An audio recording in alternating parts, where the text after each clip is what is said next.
In this video, we meet Mollie Will. Now, Mollie is the founder of the Fernwood Amateur Dramatic Society. And she's going to tell us all about it, because she's actually looking for new members. My name's Mollie Will, and I'm the resident director and founder of Fernwood Amateur Dramatic Society. What do you want to know? How long has this been going? We've been going, I'm just trying to think, because Fernwood Village Hall was built in 2010, and that gave me the idea, because I've done amateur dramatics most of my life, and so I just found up here there are only the big societies, and I wanted to start something for people who are a little bit shy but would like to have a go. So using the hall which was built, I decided to put out a little advert to see who would like to come, and I held an evening and people came to the hall who were interested. And we went from there, really. My husband helped because he's been in drama with me most of our lives, and some friends who came with me to help. And there were only about 4 of us, maybe 6 when we started. But it's just grown, which is rather amazing. I'm amazed how much it's grown. But what I really wanted to do was for young people particularly, but possibly old ones, who just were interested in drama, didn't know where to start, and would like to have a go. So I gave them a go.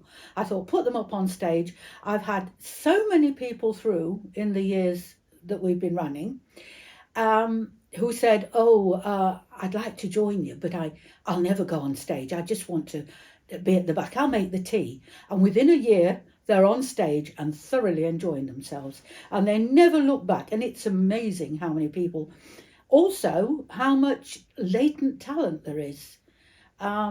Because, once people let go, as you might say, it's really nice. It's lovely to watch. And we've just grown and grown and grown as people have gravitated towards us, really. You've actually got this year's pantomime coming up. Yes. What is it? It's Cinderella. We did Cinderella about 11 years ago. Totally different cast because we changed. Obviously those people are a bit older, but so they've moved into the other parts. And I've been really fortunate to get young people for Cinderella, Buttons, The Prince, and everything just seems to always fall right. I don't know, maybe I'm a lucky person. Anyway, it's going well. Most importantly, the cast are really enjoying themselves. In fact, the whole company, not much bigger than the cast, but it is enjoying. We're all enjoying rehearsals immensely because it is essentially a hobby. We're not professional. It's put on in a village hall for our enjoyment as much as the audience's enjoyment. In fact, I've had it said to me before that the enthusiasm of the cast comes across and makes people smile, and that's what you're aiming for, really, isn't it? You're going to have to excuse me because I'm going to cough. Good heavens, thank you very much for allowing me that moment. With community pantomime, I think one of the biggest things you have to bear in mind as a director is the fact that, like you've mentioned, it's a hobby. That level of seriousness and everything else has to go out the window, partly. Yes. Not completely, but partly. Yes. Because you have to forgive them for not turning up to the rehearsals or making every rehearsal. Having the family dues and everything else. It's just, it is a nightmare when you're, I don't know whether you agree or not, but when you're trying to get the play ready. Yes.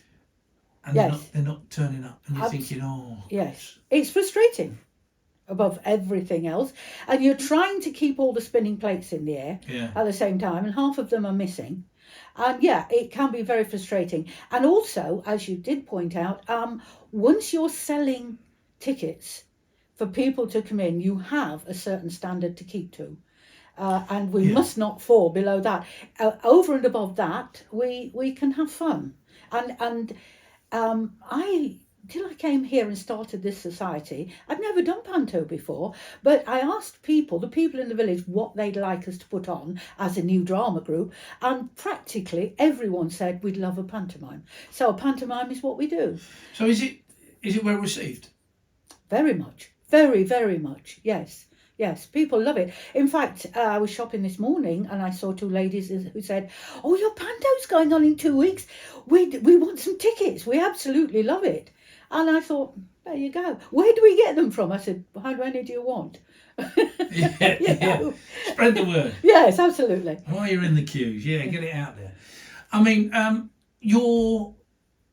with your rehearsal processes, they're on a Tuesday night, aren't they? Yes. Yeah, and then what is it, from 7? From 7 till 9. Normally from 7 till 9. Yeah. Yeah. Is that standard then, right? Yes. Yeah. Yes. Well, we find that people can make Tuesday nights. If we lose that Tuesday night, I have to find something else that everybody can make, and that is very, very difficult. So in order to keep that booking in the hall open, if we're between productions not doing anything, we hold quizzes, fun evenings, people bring in their party pieces, lots of things. We have a Christmas party in there at Christmas, and other things. We find an excuse to hold a party, which is quite nice. I didn't realise, because I mean, with Fernwood itself, I mean, it's getting bigger and bigger, isn't it? And obviously more and more groups want to use it. So you have to yes, that is why I hang on to Tuesday evenings. Yeah, right. Don't lose them. Oh, well, that's good.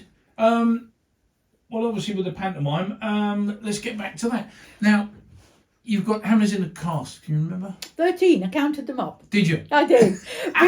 Because I was looking at the walk down, the end. Yeah. Where they all come down and take a bow. I've just been looking at that before you came, and it's 13. And I totted it all up, and I thought, yes, I've balanced. How do you find a balance? I mean, because if you've back in the old days when I was doing panto and everything else, we used to go out of our way to find the right person, but then we would get them to audition for the parts. Do you do auditions, or how does it work? If I've got more than one person for a part, yes. With other societies, I always auditioned, but with this one, it tends to be, I mean, let's be honest, I get pantomimes that, looking at the people I've got, I know I can cast. Right, okay. It sort of works the opposite way. Yeah. And I mean, obviously, if two people want the same part, we have to hear them both read for it and do a bit. But that doesn't happen very often because I haven't got enough people. With the people who don't want to go on stage or are ill. I mean, some people don't turn up to, I was going to say the audition night, but you can't call it that. You could call it a read-through night. Yeah. When we read it through, and if they don't turn up, they're not in. It's as simple as that, But in fairness, if they don't turn up, well, you have to have a very good excuse, very good reason. I mean, sickness and holidays, we can manage. Yeah, but I was also going to say, as with any show, you don't have to be on stage, do you? No, we need an awful lot of help. There's about as much help on stage, off stage, as there is a cast on, to be honest. Yes. We're always thrashing around for backstage help. People, quite frankly, who know what they're doing, that's the trouble. Although they can learn if they come and learn it, I think that's the biggest thing, isn't it? Because you're taking a community and you're saying, come along. And then when they get there, they might not have the right skills, but teaching them. Yes, and you don't want them stumbling into the scenery, knocking things down.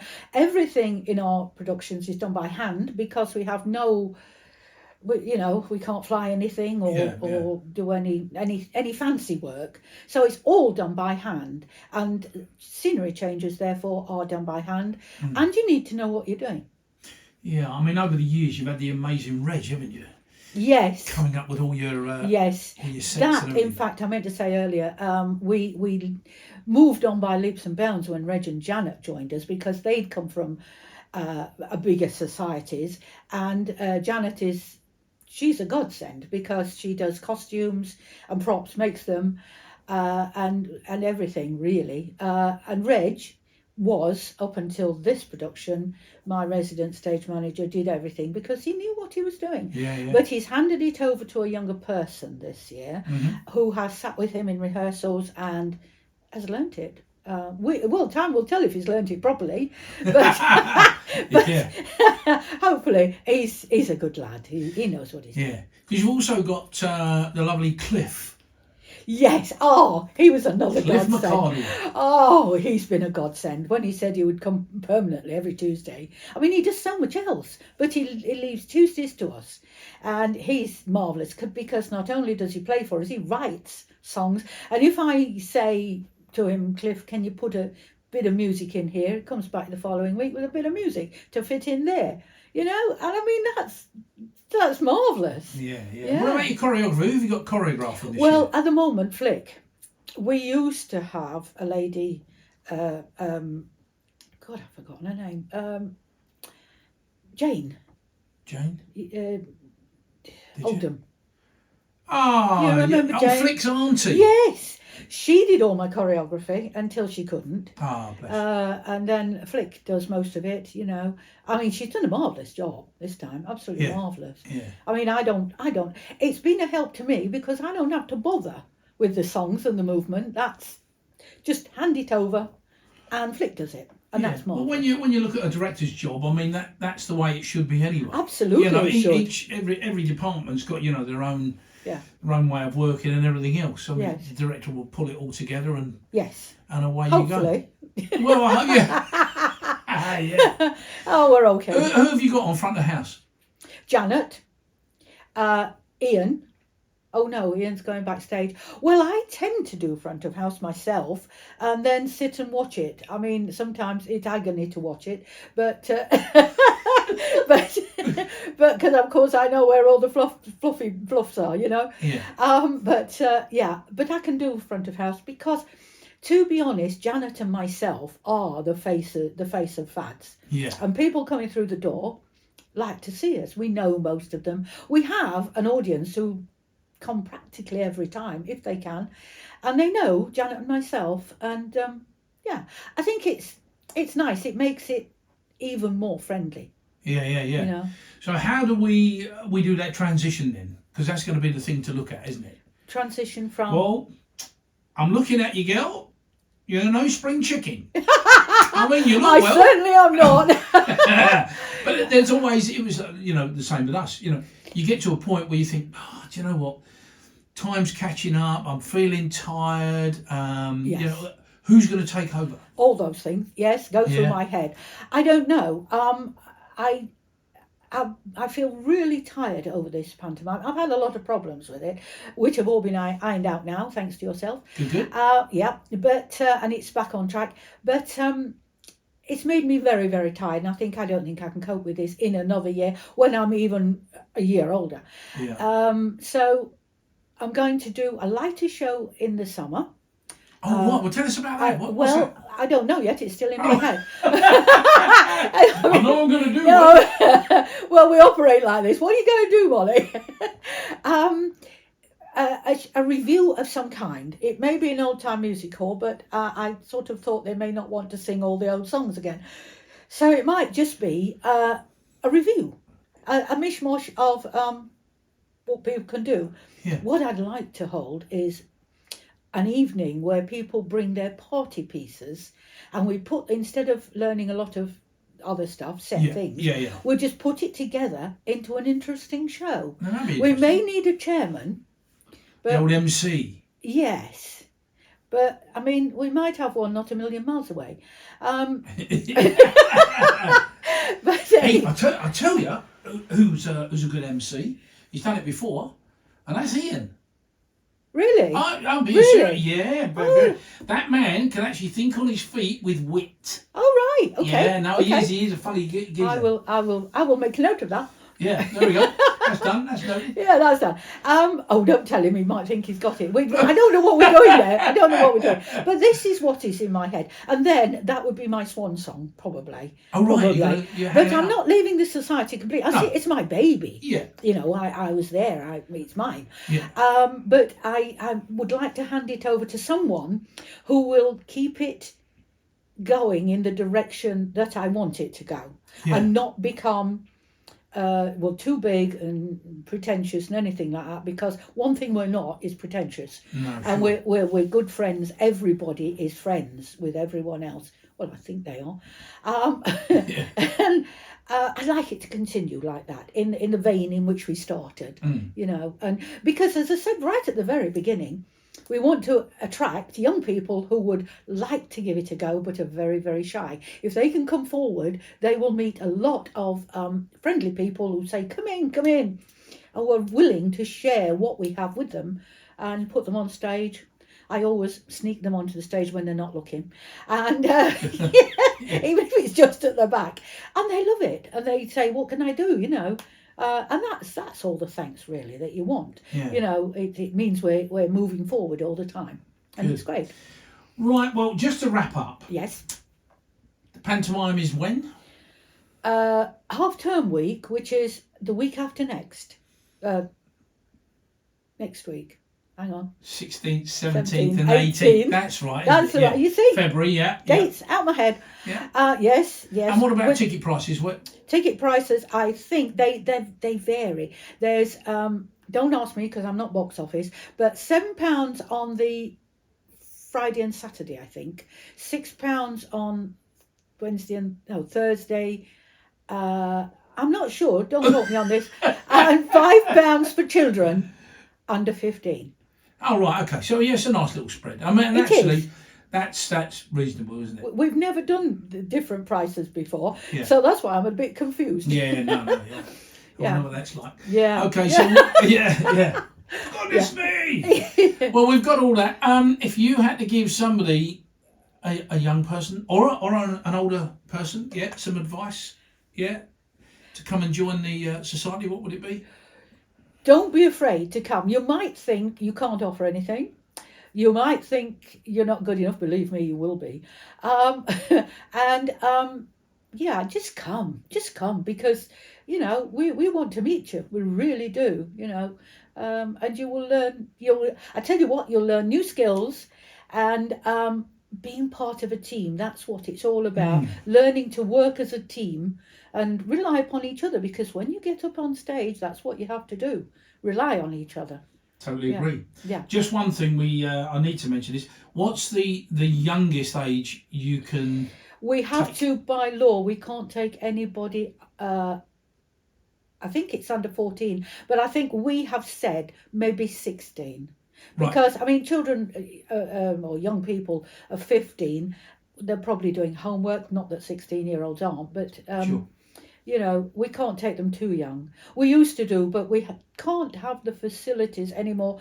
Children under 14 had to have separate toilets and changing rooms. We can't do that. Not anymore. They changed the rules. So, 16 plus. Good. Really. All right. Well, on that note, we're going to wrap this up. You guys break a leg, and Thank you. hopefully you're going to get lots more new people. That would be super. Thank you.